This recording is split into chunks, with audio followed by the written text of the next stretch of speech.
Graad 11, vandag gaan juffrou vir julle wys hoe om vir x op te los, soos uit die vorige les, met ander woorde waardes vir x te kry, maar nie deur faktoriseringsmetode nie, maar wel deur voltooiing van die vierkant. So jy moet dit kan doen, want I can ask you in a question paper to use this method. So there's 3 methods in grade 11 for solving x. Die eerste een is dan nou soos die vorige les factorisering, completing of the square that I'm going to do now, and then the last one that I'm going to do in the next lesson is the formula. Julle het al baie daarvan gehoor. So daar's 3 maniere om dit te doen. Deur gewone factorisering as dit moontlik is, vierkantsvoltooiing en die formule. So ons het gewone factorisering nou gedoen al in graad 10. So I'm going to show you now how to do this by completing the square. Onthou dat juffrou uit die heel eerste lesse vir jou geleer het dat ons die vierkant slegs kan voltooi as my a-waarde 1 is. So the first thing that I'm going to check whether the a value is 1, and in this case it's 1. So I'm going to exactly do the same as before. Onthou dat in die vorige lesse was daar nie 'n is gelyk aan nie. So because of the equals 2, it's going to be a little bit easier. So kom ons gaan. Ons gaan vir die derde term sê, kom ons gaan sit jou nou, ons het hom in die vorige ouetjie, het ons hom opgeskuif. Because there's an equals 2 now, we can put it on the other side of the equals 2. Okay, so we're shifting it to the other side of the equals 2, then the plus becomes a minus. Now, this thing is in a perfect condition for us to complete the square. Hoe voltooi ons ons vierkant? Leerwerk, ons vat die koëffisiënt van b, ons halveer hom, hou hom daar, en ons kwadreer hom. Met ander woorde, dis min 2 se kwadraat, wat vir my 4 gee. Dis hoe ons het doen. Nou gaan ons hom insit in ons vergelyking in. So we're going to add plus 4, en in steede om hom aan hierdie kant af te trek, sit ons hom sommer aan die ander kant ook by. Want as ek aan al twee kante van 'n is gelyk aan dieselfde ding bysit, dan bly hy mos dieselfde. So instead of writing there minus 4 and taking it over as plus 4, we simply put it on both sides because we've got the equals 2 now, en hy maak dit makliker. So aan hierdie linkerkant het ons nou net ons vierkant. Ons het nou net ons vierkant. So ons kan nou die vierkant gaan neerskryf. Dit is x minus 2, en ons moet daar kry, se kwadraat. This and that is exactly the same, en ek kan gaan sê, dis gelyk aan minus 2 plus 4 gee my 2, and now I can get the square root on both sides, om van die kwadraat ontslae te raak. Net baie belangrik. Graad 11. If you get the square root on both sides, remember to insert a plus and minus before your answer. So ons kan nou gaan sê, okay, the square root, then the square falls away. I've got plus minus the square root of 2 on this side. As ek hierdie ouetjie oorvat na die ander kant van die is gelyk aan, dan word hy plus 2, en nou, if I tell you to leave it in root form, you're going to leave it like this, okay? If they ask you to calculate it with 2 decimal places, dan kan jy hierdie in jou sakrekenaar gaan insit, en jy kan 'n desimale waarde gaan kry, jy gaan hom nie nou uitwerk nie. So nou kan jy x waardes, jy kan nou 3 terme faktoriseer wat jy nie voorheen kon nie. You can now factorize quadratic trinomials with decimal roots as well. So dit maak dit nou met vierkantsvoltooiing kan jy enige kwadratiese 3 term faktoriseer as hy faktoriseerbaar is. Nie net die wat jy met jou kop kan doen. So this is now beautiful. Just remember your plus minus very important. Want 'n vierkantswortel kry ons plus minus voor. Goed, let's look at the next example. Ons kan nie vierkant voltooi nie, want daar's 'n 2 voor. So first we've got to take out the 2, and when we take out the 2, we've got x squared minus 3 on 2x minus 7 on 2. Quite easy. Omdat ons nou die mag van die is gelyk aan 0 het, is gelyk aan 0, kan ek nou daai getalletjie mos net dood eenvoudig laat verdwyn, wiskundig, legally. Because I taught you in the previous lessons, if it's not an x, then I can take it to the other side of the equals to, it becomes a division, so ek kan nou dood eenvoudig gaan sê, that's what I'm sitting with. 0 divided by 2 gives me 0.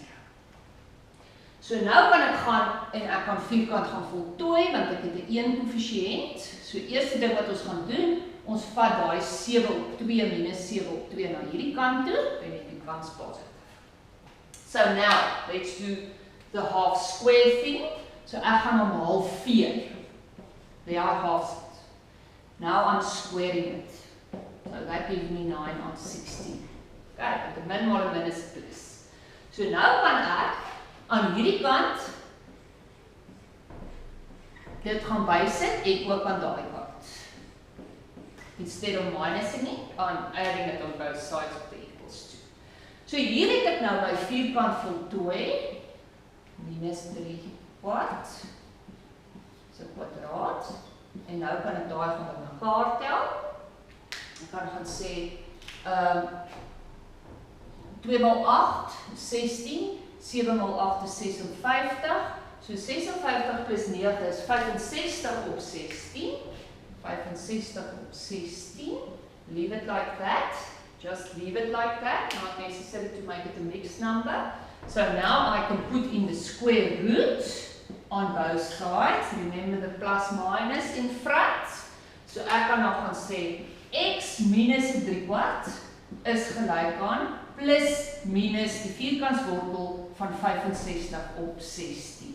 So if I get the x alone on this left hand side, I can take that over the equals to, so ek kan hê plus minus, vierkantswortel van 65 gaan ek nie uit my kop uitwerk nie, maar die vierkantswortel van 16 is 4. So ek kan die vierkantswortel net bo hou, and I can do this with my head, and then I can take that to the other side of the equals to. Juffrou sê weer, ek kan dit op my sakrekenaar insleutel en 'n desimale antwoord kry, if they ask me to round 2 decimal places, otherwise I just leave it like that. Vierkants voltooiing. Goed.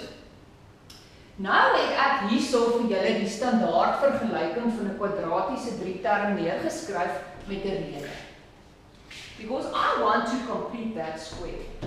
En ons weet mos, as ons daai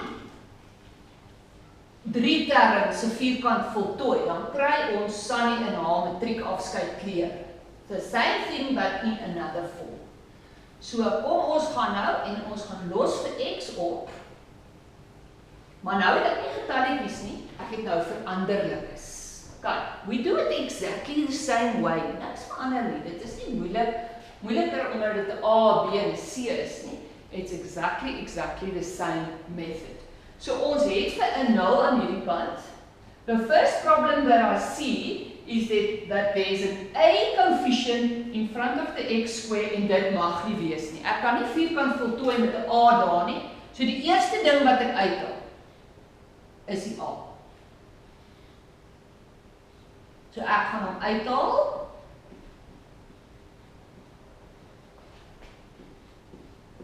En onthou, juffrou het gesê,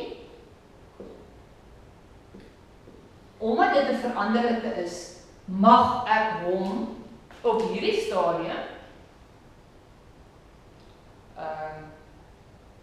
dit is 'n koëffisiënt, dit is 'n waarde, so ek kan nou die A dood eenvoudig laat maar wegval, omdat hy tel as 'n getalletjie, so as ek kan hom soontoe, want hy is 'n getalletjie, so ek kan hom laat verdwyn, en dan sit ek net met x kwadraat minus b op ax, plus c op a is gelyk aan 0. In hierdie geval, al is dit 'n letter van die alfabet, hy is in die plek van 'n getalletjie, so ek kan hom laat verdwyn. So kom ons gaan voltooi die vierkant, en ons gaan, en ons vat ons b, wat nou b op a is, ons halveer op, so ons verdubbel die noemer, and then I square it. So that gives me b squared on 4a squared.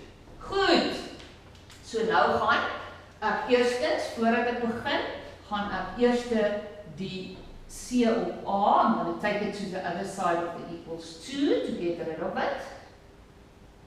Okay, and then I'm going to put in that on both sides. So ek gaan sê plus B kwadraat op 4A kwadraat aan albei kante. Goed, hou julle nog kop. Exactly the same as with normal numbers. So hierdie 3 term is a square. So now I can write it as a square, het ons daar, plus B op 2A se kwadraat, en dit gee vir my, kom ons skryf die positief eerste, B kwadraat op 4A kwadraat minus C op A. Okay, so now I can add this by putting it on the same denominator. So kom ons sit alles op 4A kwadraat. So ek het B kwadraat op 4A kwadraat. So hier het ek gemaal met 4A, so ek moet dit daarop doen. So dis 4AC. Okay, so now I need to get the square root on both sides. So let's get the square root. En onthou, as ek die vierkantswortel kry, dan sit ek 'n plus minus voor my wortelteken in. So now I've got x plus b on 2a equals plus minus the root of b squared minus 4ac on 4a squared. So kom ons vereenvoudig dit. Ek wil net vir x hê, so ek kan sê x is gelyk aan minus b op 2a, as ek op daai kant toe vat, plus minus, and now I'm going to keep the square root just at the top, because I can get the square root at the bottom. Die vierkantswortel van 4a kwadraat is 2a.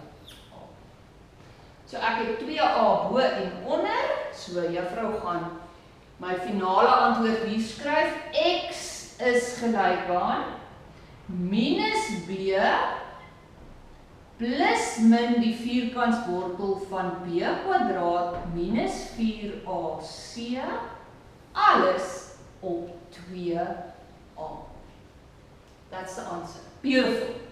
And this, guys, I've completed the square of the standard algebraic equation. And this is now the formula. So juffrou het jy nou mooi gewys, hoe het ek by die formule uitgekom, want ons volgende les gaan ons vir x oplos met die formule. So nou kan jy doodgewoon die formule gebruik om alle x-waardes op te los in 'n kwadratiese 3-term. Sien jou later.